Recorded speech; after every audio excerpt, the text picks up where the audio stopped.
আজকে কার মুখ দেখে নাও বাইতে এসেছিলাম কে জানে, একটাও বড় মাছ পড়লো না জালে। শুধু এই ছোট ছোট চিংড়িগুলোতে জাল ভরে গেছে। এগুলো নিয়ে এখন কি করব আমি?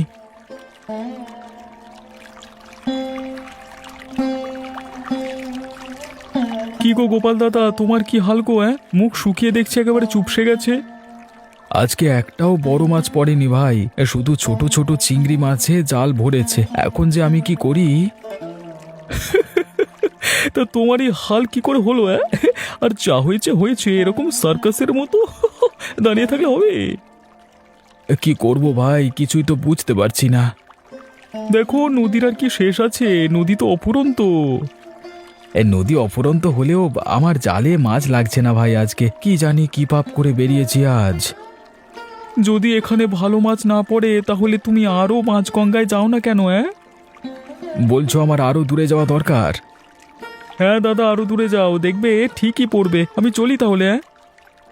ঠিক আছে ভাই, এসো দেখি কি করা যায়।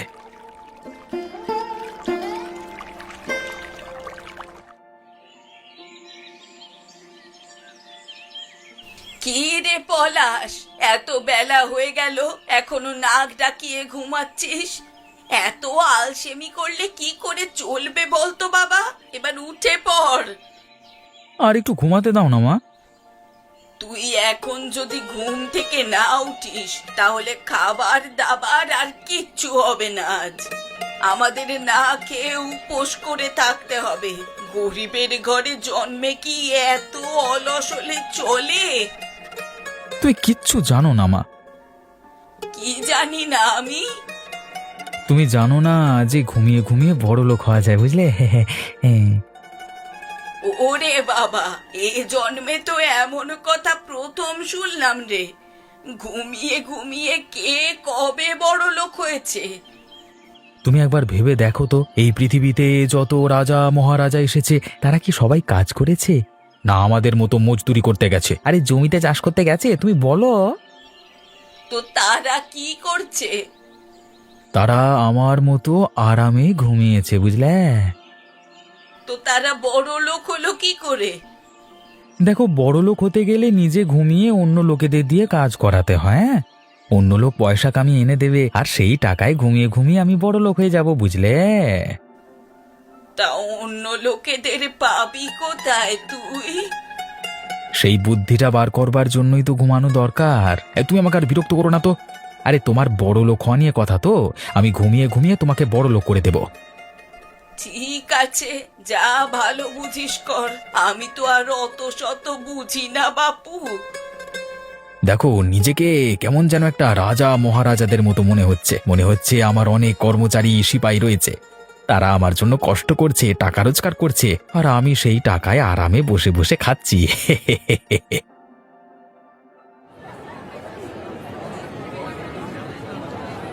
কি রতন, আজকে গোপালদা মাছ নিয়ে বসেনি কেন?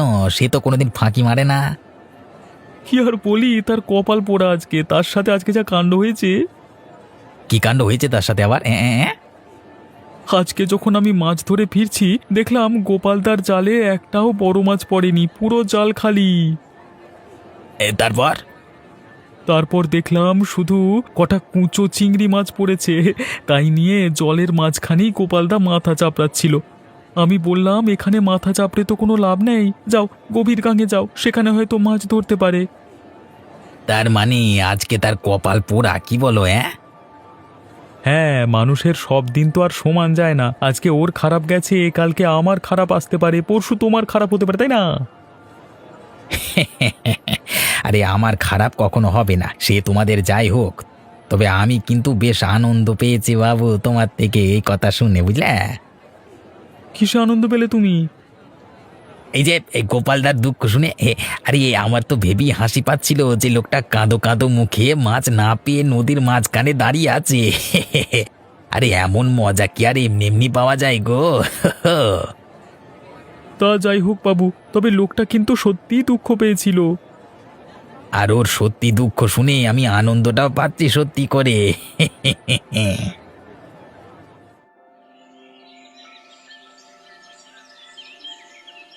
এরকম ক্যাবলার মতো মাথায় হাত দিয়ে বসে আছো কেন তুমি?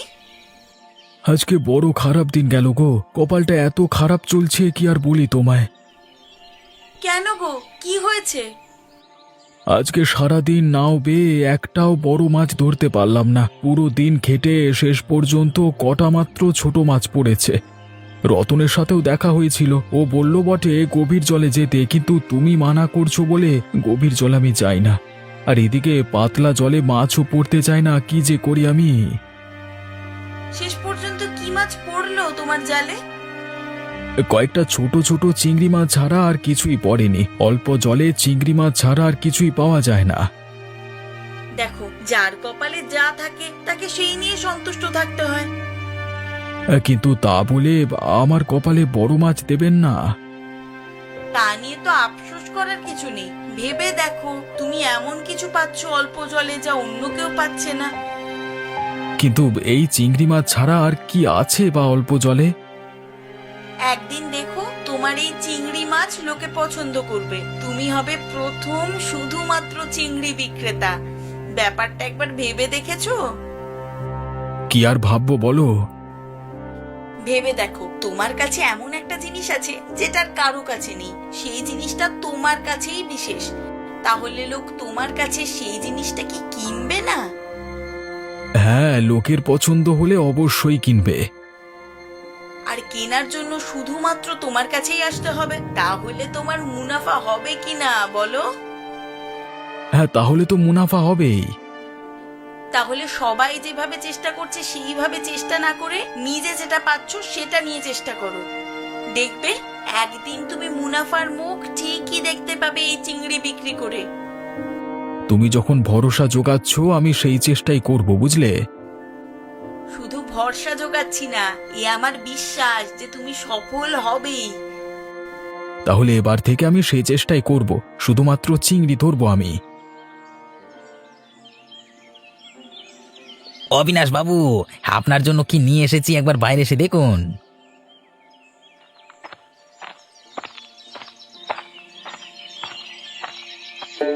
আরে কি নিয়ে এসেছো নগেন? এই দেখুন, আপনার জন্য বাজারের সব থেকে বড় মাছটা নিয়ে এসেছি আজকে। বাহ, এত বড় মাছটা কি তুমি আমার জন্য নিয়ে এলে?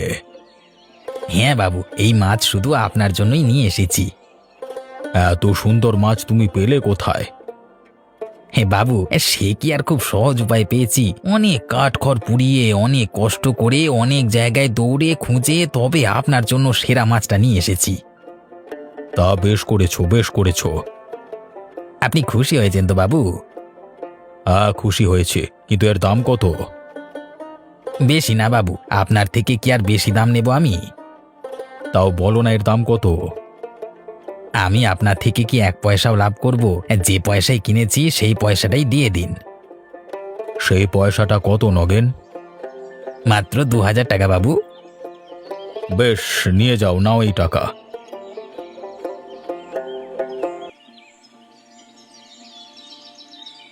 হ্যাঁ ধন্যবাদ বাবু, আমি চলি তাহলে।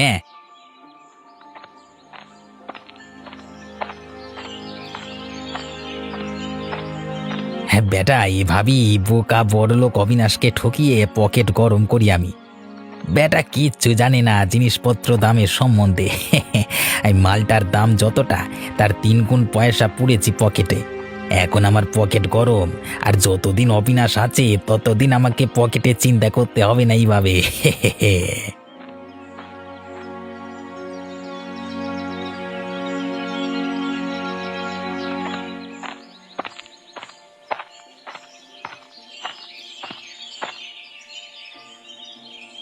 কি লতা, শুকনো মুখ করে ঘুরলে হবে? একটাই তো জীবন, একটু আনন্দ করে বাঁচো। আজ বড় রোজগার পাতি হয়নি ভাই ওর, তাই মনটা একটু খারাপ। ছাড়ো তো এসব। আজ আমাদের মানুষটা পকেট গরম করে বাড়ি ফিরেছে। তুমি জানো না গো, ও যখন ফিরেছে দেখি পকেটে কত টাকা। সেই টাকায় আমরা কি না করতে পারি। তোমাদের মতো কপাল করে জন্মাইনি বাপু আমরা। ভগবান সবাইকে তো আর এক কপাল করে পাঠায় না। তোমাদের ওইসব অভাবের ছিঁচকাদুনি গাওয়া আমার দ্বারা পোষায় না গো। আমরা বুঝি পকেটে টাকা রোজগার করতে হবে, সেই টাকায় আনন্দ করে যেতে হবে। তা তোমাদের মতো কিছু লোকের তো আবার চোখ জ্বলে, যাদের 2 টাকা কামানোর মুরত নেই তারা তো অন্যেরটা দেখে হিংসে করবেই। তা তোমরা হিংসে করো, আমরা তোমাদের জীবনের মজা লুটি। চলি ভাই চলি, তুমি বরং আর একটু কান্নাকাটি করতে থাকো। আজকাল বড় দেখিয়ে দেখিয়ে কাজ কারবার চলছে এদের, কি ব্যাপার কে জানে। যাই হোক, যে কথাগুলো বলে গেল ঠিক করলো না। আজ আমরা গরিব বলে আমাদেরকে অপমান করার সাহস করছে, তবে আমরাও একদিন সৎ পথে দেখিয়ে দেব। আমরাও ফাঁকা আওয়াজ দেব না, সত্যি সত্যি কাজের কিছু একটা করে দেখাবো। তা চুপ করে কি ভাবছো গো? এই যে আমরা ফাঁকা আওয়াজ দেই না ভাই, তোমার কি মনে হচ্ছে আমরা ফাঁকা আওয়াজ দিচ্ছি? তা তোমাদের বুদ্ধির মরণ হয়েছে নাকি গো? ঝাঁটা মারি তোমার বুদ্ধির মুখে। চলি, হ্যাঁ তুমি থাকো বসে আর এখানে হা হুতাশ করো।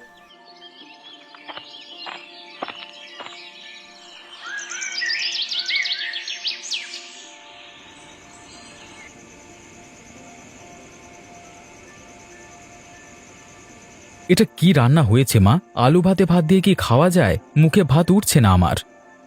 তাহলে কোন মন্ডা মিঠাইটা তোমার জন্য রান্না করব শুনি রাজপুত্র? কেন, একটু ভালো রান্না করতে পারো না? ভালো কিছু রান্না করলেই তো ভালো করে খাওয়া যায়। ভালো করে খেতে পয়সা লাগে, সেই জ্ঞানটা আছে? কেন, লোকে কত ভালো ভালো খাচ্ছে। লোকে খাচ্ছে কারণ তারা পয়সা কামাচ্ছে।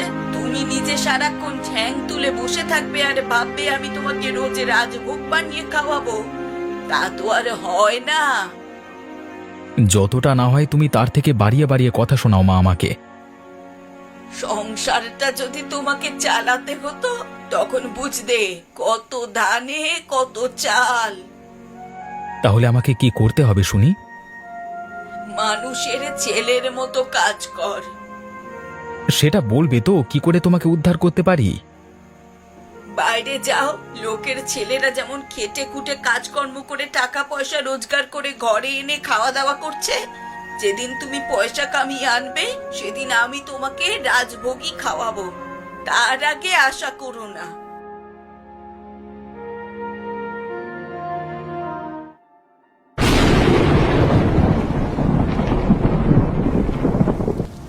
বউয়ের বুদ্ধিটা ভালো লেগেছে। আজকে অল্প জলেই বরং বউয়ের কথা মতো মাছ ধরবো।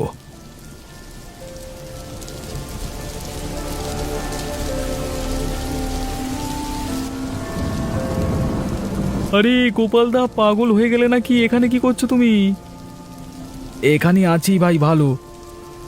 তা মাথা ঠিক আছে তো? হ্যাঁ, সবাই গভীর জলে মাছ ধরতে যায় আর তুমি কি না এই হাঁটু জলে দাঁড়িয়ে দাঁড়িয়ে নাটক করছো? আজকাল নদী দেখে ভয় পেতে শুরু করলে নাকি? নদী যাদের পেট চালায় তাদের কি আর নদী দেখে ভয় করলে চলে ভাই? ভাবলাম পুরো গঙ্গা তোমাদেরকেই ছেড়ে দিই, আমি এই সামান্য অংশটুকু নিয়ে সুখে শান্তিতে থাকি। তোমরা যাও না দূরে, কেউ তো মানা করেনি, তবে আজকের দিনটা নয় ছেড়েই দিতে। কেন, আজকে কি হয়েছে কি? আজকে এই বৃষ্টি বাদলার মধ্যে গঙ্গার বেশি গভীরে না গেলেই ভালো।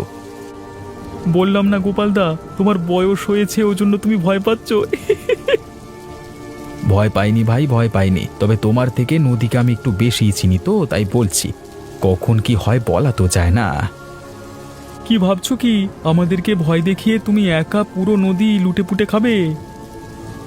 সেই ইচ্ছা যদি থাকতো তাহলে আমি মাঝ নদীতে যেতাম ভাই, এখানে দাঁড়িয়ে থাকতাম না। আরে থাক থাক, তোমার স্বভাব আমার জানা আছে, তুমি গাছেরও খাবে আর তলারও কুড়ুবে, সে আমি হতে দেব না। আমি মাঝ নদীতেই যাব। দেখো, আমার তোমাকে মানা করবার অন্য কোনো অভিসন্ধি নেই। আবহাওয়াটা ভালো নয় তো, নদীর মাঝখানে হঠাৎ করে তুফান যদি ওঠে তবে এই সামান্য ছোটখাটো নৌকা নিয়ে কি করবে? বেঘরে প্রাণটা যাবে যে। আরে থাক থাক, আমাকে আর বেশি জ্ঞান দিতে হবে না। তাহলে তুমি যাবেই বলছো? তোমার কথা শুনে তো রুকবো না আমি নিজেকে। আমি যাই, তুমি প্রাণের ভয়ে এখানেই বসে থাকো চুপ করে।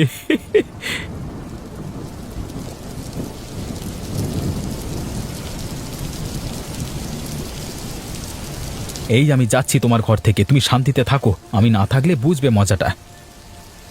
ওরে আমার নবাব পুত্র, পুত্র রে, যা যা, কোথায় যাবি?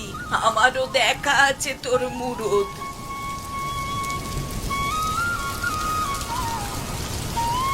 ও বাবারে, মরে গেলাম! বাঁচাও, বাঁচাও আমাকে, যন্ত্রণায় মরে যাচ্ছি আমি। হয়েছে তো, মায়ের সাথে ঝগড়া করে বেরোনোর ফল পেয়েছিস তো। আমার সাথে ঝগড়া করে বেরোতে গিয়ে পিছল উঠোনে পড়লি। দেখ আবার হাত পা কোমর না ভাঙে। আমাকে বাঁচাও, আমি উঠতে পারছি না, আমাকে ধরে তুলে নিয়ে চলো মা। আয় বাবা আয়, দেখলি তো অকারণে ঝগড়া করার ফল। বড় কষ্ট হচ্ছে। মায়ের কথা একটু শুনে চললেই তো পারিস। মা কি তোর খারাপের জন্য বলে রে? আমি এখন কোমরের যন্ত্রণা ছাড়া আর কিছু ভাবতে পারছি না। ও বাবা! চিন্তা করিস না, সব ঠিক হয়ে যাবে।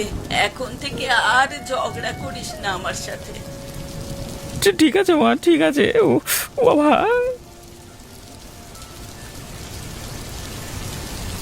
আরে চিংড়ি মাছ নিয়ে যাও, চিংড়ি মাছ নিয়ে যাও, বৃষ্টির দিনে চিংড়ি মাছ নিয়ে যাও। এমন টাটকা গঙ্গার চিংড়ি আর কোথাও পাবে না।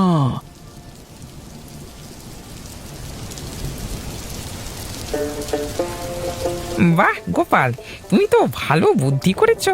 সত্যি একটা নতুন কারবার ভেবে তুমি বের করেছো, বুঝলে? এই বর্ষার দিনে এমন চিংড়ি মাছ খাওয়ার আনন্দই আলাদা। তুমি যদি এমন বুদ্ধিটা না করতে, তাহলে আমাদের আর চিংড়ি মাছ খাওয়া হতো না।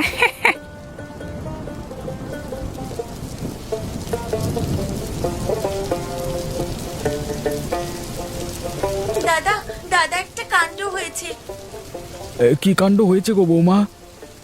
দাদা, আমাদের মানুষটা এখনো ঘরে ফেরেনি। সেই সকালে বেরিয়েছে, এখনো বাড়ির মুখ দেখেনি সে। আমার খুব চিন্তা হচ্ছে দাদা। সে কি, রতন এখনো বাড়ি ফেরেনি? না, সে এই যে রোজগারের মতো সকালবেলা বের হলো, তেমনি আজ সকালেও মাছ ধরতে বেরোলো, কিন্তু এখনো ফেরেনি। অন্যদিন তো অনেক আগেই ফিরে আসে দাদা। তাই তো, আরে এতক্ষণে তো তার বাজারে মাছ বিক্রি করতে চলে আসবার কথা। আপনি কিছু জানেন ওর ব্যাপারে? আমার সাথে তার দেখা হয়েছিল বটে। আরে ও তো বললো বড় মাছ ধরতে যাবে আজকে। কোন দিকে গেছে কিছু জানেন? আমি ওকে কত করে মানা করলাম আজকে গভীর জলে না যেতে, তা শুনলো না। বড় মাছ ধরবার জন্য এই গভীর জলের দিকেই গেল বোধহয়। এবারে কি হবে দাদা? কোথায় খুঁজবো আমরা? সেটাই তো চিন্তা করছি। আমার বারণ সত্ত্বেও গিয়ে কিছু অঘটন ঘটালো নাকি? আপনি তো নদীর আটঘাট সব জানেন, ওর থেকেও ভালো করে জানেন। আপনি চেষ্টা করে কিছু একটা ব্যবস্থা করতে পারবেন না? খুব মুশকিল, তবু আমি ভেবে দেখছি কি করা যায়, বুঝলে? যাই আজকে অবিনাশ বাবুর কাছে, আবার বৃষ্টির দিনে যাই একটু মুরগি বানিয়ে আসি। এভাবেই পকেট চলে যাবে আমার। এ কি, এবার নদীর জল দিয়ে ওটা কে ভেসে যায়? রতন না? বাঁচাও, আমাকে বাঁচাও! দাঁড়া ভাই, আমি আসছি। এই হাতে ধর, হাতে ধর। উঠে আয় ভাই, উঠে আয়, উঠে আয়। ও ধন্যবাদ দাদা, ধন্যবাদ, আমাকে বাঁচালে। এই তোর এই অবস্থা হলো কি করে রে? আর বলো না দাদা, আমি আজকে মরতে মরতে বেঁচেছি। আমি মরেই যেতাম আরেকটু হলে। কি হয়েছে সেটা তো বল। গভীর গাঙে হঠাৎ করে তুফান এলো। আবহাওয়া খারাপের জন্য আমার নৌকা ভেঙে গেল আর আমি জলে গিয়ে পড়লাম। পড়ে হাবুডুবু খেতে খেতে মরিয়ে যাচ্ছিলাম। তারপর কোনো রকমে সাঁতরে পার হয়ে ফিরেছি। ওঠার ক্ষমতা ছিল না একদম। তুমি যদি না আসতে তাহলে এখানেই মরে মরে থাকতাম। তোমার কপাল ভালো যে তুমি বেঁচে গেছো। আমার বড় শরীর খারাপ লাগছে দাদা, আমি আর কিছু কথা বলতে পারছি না। আমার প্রাণ রক্ষা করো তুমি দাদা। চলো চলো, তোমাকে বাড়িতে পৌঁছে দিয়ে আসি, চলো।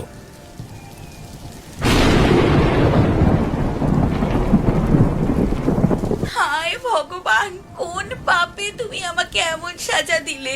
এই মানুষটা ছাড়া যে কেউ নেই আমার জীবনে, আর ওই মানুষটাকে তুমি ছিনিয়ে নিতে চাইছো আমার থেকে। এবারে কি হবে? এই মানুষটা যদি সুস্থ হয়ে না ওঠে তো? আজকে রতন খুব বাজা বেঁচে গেছে। এই মাঝ নদীতে হঠাৎ তুফানের মাঝখানে পড়ে নৌকা ভেঙে মর্তিক চলে চলে টলে। এই ভগবান যদি আমাকে সঠিক সময় সঠিক জায়গায় না পাঠাতো না, এই জলে ডুবে আজকে পটল তুলতো, ঠিক আছে?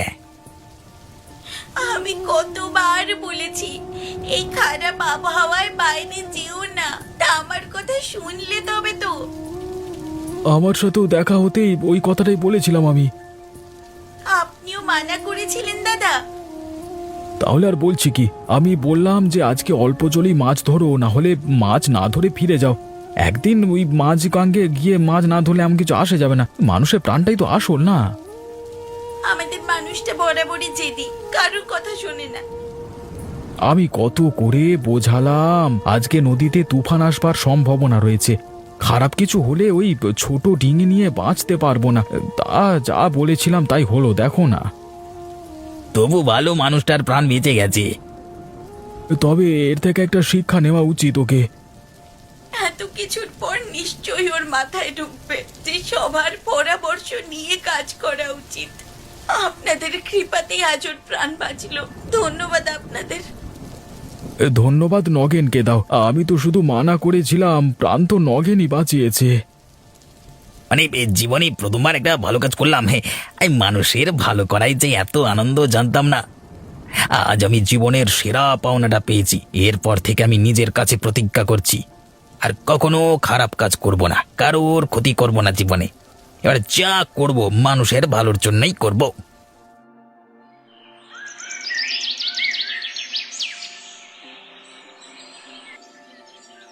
এই বাবু আমাকে ডেকে পাঠিয়েছেন, কোনো কাজ ছিল? নগেন, তোমাকে আমি এতদিন যেভাবে চিনতাম আজকে সম্পূর্ণ অন্য এক নগেনকে দেখলাম। এই গোপাল নীলিমার থেকে আমি তোমার সাহসিকতা সম্বন্ধে শুনলাম, আমি বড় খুশি হয়েছি তোমার কাছে। বাবু আমিও নিজের ভুল বুঝতে পেরেছি। এতদিন যা মানে যেভাবে আমি ওই করে কমে খেয়ে এসেছি সব ছেড়ে দেবো। এ বাজে বাজে বাজে রাস্তা। আমি এবার থেকে শুধু মানুষের ভালোর জন্য কাজ করব। তোমার উন্নতিতে আমি খুশি হয়েছি নগেন। আপনাদের আশীর্বাদই এসব সম্ভব হয়েছে তো বাবু। তবে আমি তোমাকে কিছু উপহার দিতে চাই। সে আপনার কৃপা বাবু, আমি আর কি বলবো।